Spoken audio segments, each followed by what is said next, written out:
All right, so this is William Shaw Sawyer. I'm here up here in Harlem, right? Now, Mount Morris Park, right? Show you, man, the effects of what K2 do, right? Look at homegirl here, right? Right? Okay, right?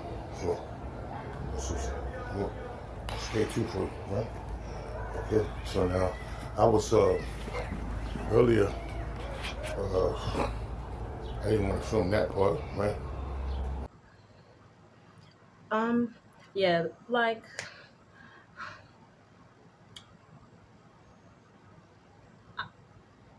I'm somebody I can say I smoked a good amount of, like, you know what I'm saying, doobies on my own time and whatever have you. Man, you gotta be careful what you're buying on the streets. Like, honestly, you can't even just smell it sometimes and be able to tell if it's like good. Like, sometimes people spray like some bull and it will smell like some skunky good stuff. And Hoti, it could be like literally some other ish, right?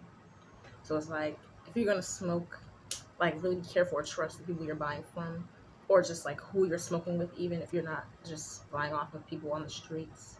Like, not everybody on the streets is janky and weird, but like, just be careful who you're buying from, and like, literally try to limit that street gas, because usually they'll say it's like this and it's really kind of mixed with some other stuff if it's not K2, but then you never know if it could be that at any moment. So it's like, you can get real comfortable smoking with people and friends and all this and stuff like that, because she seems like she, obviously she's a person on the streets currently, but before she wasn't like that.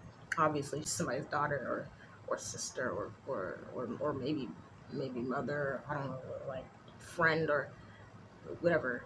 So it's like, regardless, however this happened to her, whether it happened to her alone or like with other people, you know, just like,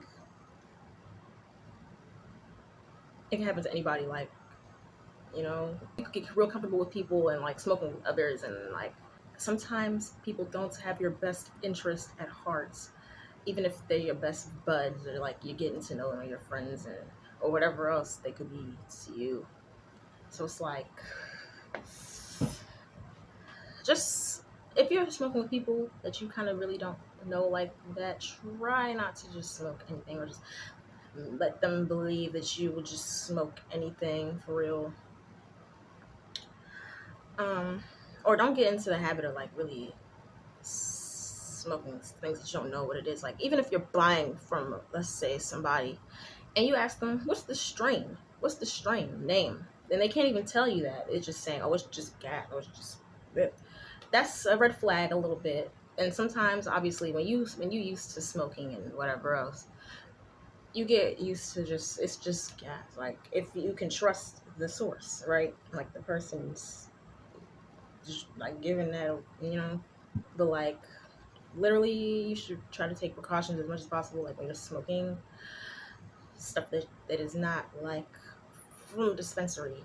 Even though, yeah, you can find some really good gas outside of the dispensary, it's so rare to find people you can actually trust, or like that are actually like noble in their distribution of that type of ish. Or like, if they even see somebody looking like her, they might even present really good stuff to her, and then by the time it's time to sell it or whatever, or let her smoke it, they giving her some bull and trying to take advantage of her because she looks like she's like not okay. So it's like, anyway, just really try to just, I'm not saying just stick strictly to dispensaries, but at the same time, it's really your safest route. There's really, really good strains at the dispensary that are really top shelf, and it's expensive AF and taxed a little bit, but you're not gonna be spiked or like messed up for life, for real. You know what I'm saying? I don't think stuff like this is funny. Like, I know he's not laughing. Like, I don't think seeing a dude like messed up on the street, like looking homeless and like strung out, I don't think that's funny or like something to just like walk past, or let alone a woman. So it's like those type of people need like help. Like, they need somebody to not really take advantage of their state or them, or like just not brush them under the rug. Like, they clearly already feel that way if they got themselves to that point. So it's like, no, yeah, it's not your responsibility to save addicts and help people that don't want to help themselves, or like don't want to look out for themselves if they're that down bad. But it's like, at the same time, there's people in this world that really think it's funny to just like pick at someone or target people that are going through stuff like this, because I don't know, they just find enjoyment in making somebody feel like maybe how they felt before, like it's funny or it's embarrassing. And I don't think this is embarrassing. I think this is kind of sad, because it's like, you know, people usually turn to drugs because they're lonely or sad, or even alcohol, right? So it's like, yeah, they do have to hone in on that core feeling and like at least try to like deal with that if they're gonna continue using whatever the F they use, even if it's not just smoking or drinking, if it's some other stuff. But it's like, I just feel like people should just be more open-minded in general about drug use, period, or like why people do things, and not just straight up judging people, even if they look like they don't have all their stuff together. You know, like sometimes people don't look like what they're going through, or sometimes people look like exactly what they're going through, and they do need help regardless, because that's a person. And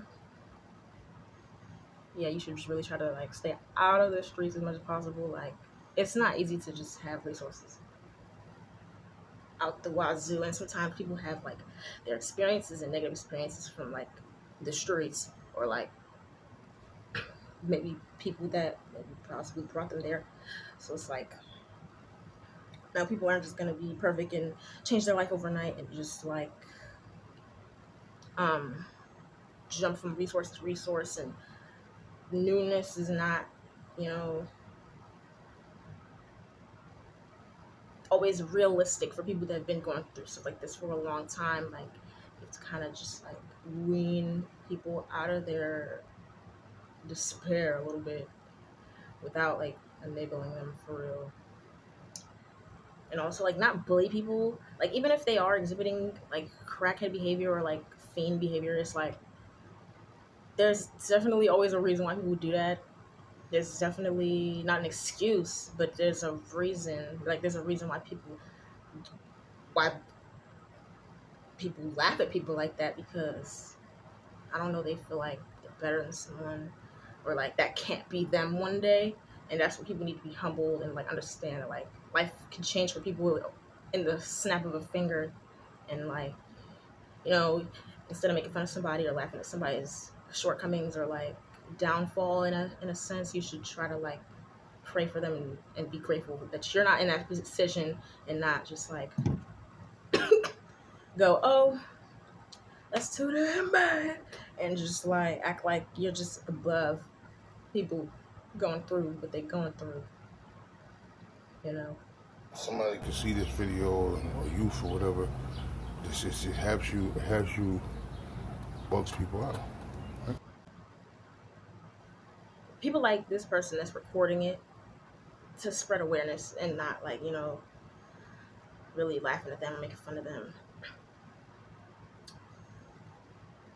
Kudos, because I've seen so many predicaments of the opposite.